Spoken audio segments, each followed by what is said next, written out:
लाल उसके पास थे, सोना चांदी उसके पास था, दिरहम उसके पास थे, लेकिन दुनिया में रह करके सारो ऐशो आराम उसने पूरे किए। लेकिन जब उसके वक्त मरने का करीब आया तो जानते हो सिकंदर बादशाह ने क्या वसीयत की थी? कहा था कि जब मेरे जनाजे को लेकर के जाया जाए तो मेरे हाथों को बाहर लटका देना।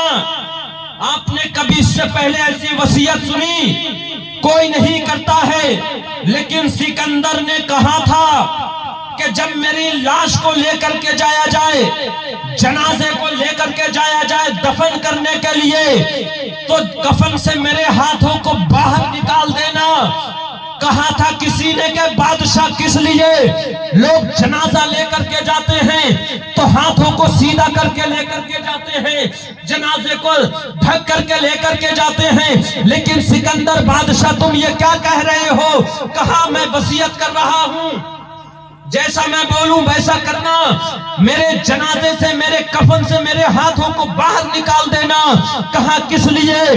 कहा कि इसलिए प्रोटेक्ट योर मैसेज, यानी दुनिया वालों को ये पैगाम पहुंचे, जमाने को ये पैगाम जाए, ये मैसेज जाए लोगों तक कि लोगों मैं बादशाह था, दौलत की कमी ना थी मेरे पास, दिरहमो दीनार की कमी ना थी मेरे पास, सोने चांदी की कमी ना थी, हीरे जवाहिरात की कमी ना थी। मैंने दुनिया में रह करके रब को ज्यादा राजी नहीं कर पाया, मैंने उस मालिक को राजी नहीं किया। मैं ऐशो आराम में पड़ा रहा और दुनिया देख ले कि दौलत कितनी क्यों ना हो, दिरहमो दीनार क्यों ना हो, हीरे मोती कितने ही क्यों ना हो, गुलाम कितने ही क्यों ना हो, वजीर कितने क्यों ना बना लिए जाए, अपने बॉडीगार्ड कितने क्यों ना बना लिए जाए, लेकिन मेरे हाथ इसलिए बाहर कर देना ताकि जमाना देख ले कि सिकंदर मरा, दौलत लेकर के नहीं गया। उसके पास दौलत तो थी, हुकूमत थी, कुर्सी थी, तख्तो ताज था, लेकिन कुछ लेकर के ना गया, खाली हाथ गया। जमाना देख लीजिए, पहचान सुभान अल्लाह, सुभान अल्लाह। जमाना देख ले, समझ ले आज हम किस गलत फहमी में हैं।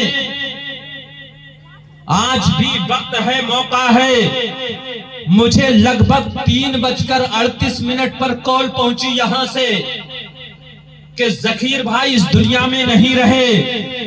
कलेजा धक से हो गया, कलेजा मुंह को आने लगा कि एक नौजवान जो अपने घर का सहारा बना हुआ था, जो अपने बीवी बच्चों को पाल रहा था, गुजर बसर कर रहा था, लेकिन एक वक्त में, एक आन में, एक लम्हे में जो इंसान शाम को अच्छा लेटा हो, खा पी करके लेटा हो, बात करके लेटा हो, लेकिन एक वक्त में चारपाई पर बेजान हो जाए तो याद रखो सिर्फ उन्हीं के लिए नहीं है ये।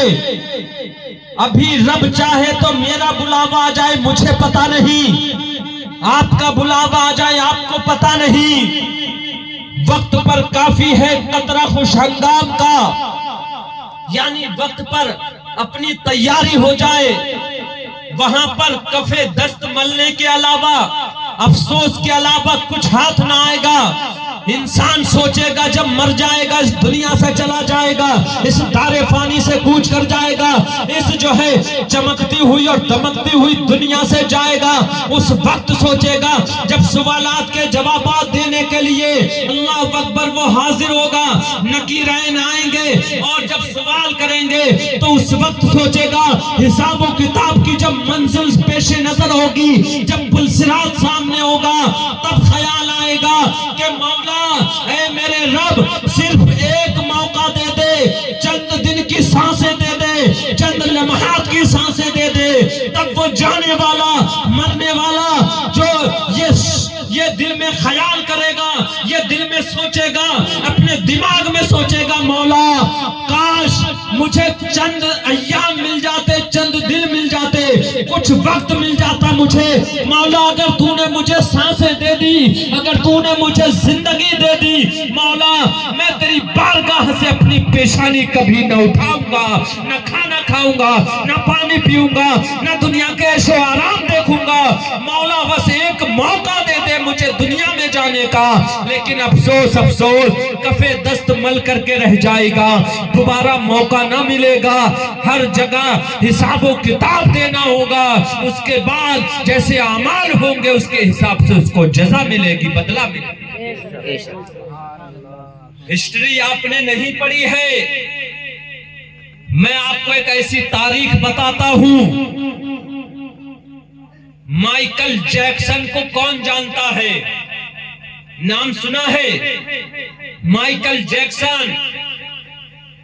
माइकल जैक्सन एक वो शख्स था, इतना अमीरो कबीर, जिसने ये दिल में ठानी थी कि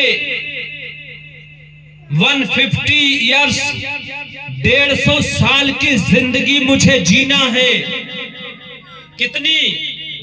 150 साल की जिंदगी जीने का लक्ष्य बनाया था, एक मिशन लेके चलना चाहता था माइकल जैक्सन। और माइकल जैक्सन कोई ऐसा वैसा इंसान नहीं था। माइकल जैक्सन ने अपनी देख रेख के लिए 12 डॉक्टर मुहैया कर रखे थे। कितने? 12 डॉक्टर्स। 12 डॉक्टर उसकी देखरेख के लिए हमेशा दिन और रात मौजूद रहते थे। 24 घंटे 24 आवर्स मौजूद रहा करते थे उसके इर्द गिर्द।